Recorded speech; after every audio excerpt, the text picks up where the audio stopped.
Hi friends, நேற்று வரையும் பார்த்தீங்கன்னா மீன் வறுக்கணுன்னாவே நம்ம கடையில் போயிட்டு மீன் வறுவல் மசாலா வாங்கிட்டு வந்து அதை சேர்த்துக்குவோம். அப்படி இல்லைனா வீட்டில் அரைச்சி சேர்த்துக்குவோம்.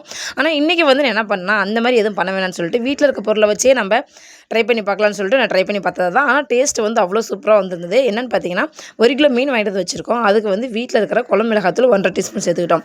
இது கூட மஞ்சத்தூள் 1/4 டீஸ்பூனு, கொஞ்சம் மிளகுத்தூள், கொஞ்சம் இஞ்சி பூண்டு பேஸ்ட்டு, 1/2 லெமனு, கொஞ்சமாக சால்ட் உப்பு சேர்த்து நல்லா பிரட்டி விட்டுருங்க. இது மசாலா எல்லா இடத்துலையும் பட்டுரும். அதுக்கப்புறமா வந்து கையில் கொஞ்சமாக தண்ணி ஊற்றி தெளித்து விட்டுட்டு நல்லா பிரட்டி விடுங்க.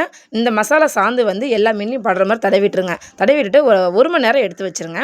அதுக்கப்புறமா தோசைகள் அடுப்பில் வச்சுட்டு கல் சூடு ஏறினதுக்கப்புறம் எண்ணெயை ஊற்றிட்டு மசாலா போட்டு வச்சுருக்க மீனை எடுத்து வச்சுருங்க. எடுத்து வச்சுட்டு அதுக்கு மேலே கொஞ்சம் எண்ணெயை ஊற்றி நீங்கள் நல்லா அனல் மீடியம் ஃப்ளேமில் வச்சு வறுத்து எடுத்துக்கோங்க. அப்பப்போ திருப்பி போட்டுக்கோங்க. திருப்பி போட்டு வறுத்து எடுத்திங்கன்னா டேஸ்ட்டு அல்டிமேட்டாக இருக்கும். டாப் நாச்சுன்னு சொல்லுவாங்க இல்லைங்களா, அதே மாதிரி டேஸ்ட்டாக இருக்கும்.